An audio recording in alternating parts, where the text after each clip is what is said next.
দেখতে পাচ্ছেন দুটো মাছ সুন্দর করে মাখায় নিচ্ছি। 20 মিনিট মাখায় নিয়ে রেখে দিয়ে ভেজে তারপরে রান্না করব। আর সেই ভিডিওটা আপনাদের সাথে শেয়ার করব সুন্দরভাবে।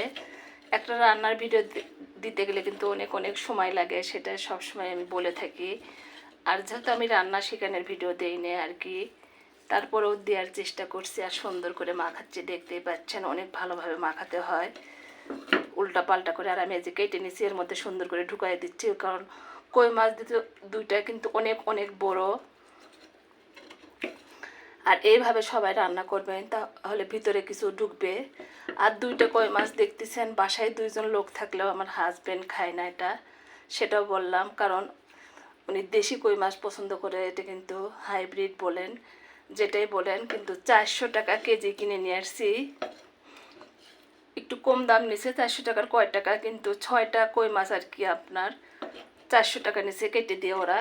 আর সেটা বললাম, আর সুন্দর করে আপনাদের সাথে মাখাচ্ছি আর দেখাচ্ছি। দেখেন এভাবে ভালোভাবে ম্যারিনেট করে রেখে রান্না করলে অনেক অনেক ভালো লাগে, অনেক মজা লাগে, অনেক স্বাদ লাগে, সেটা বললাম। আর সুন্দর করে দেখেন মাখাই নিলাম, সুন্দর করে দেখতেই পাচ্ছেন। আল্লাহ হাফেজ।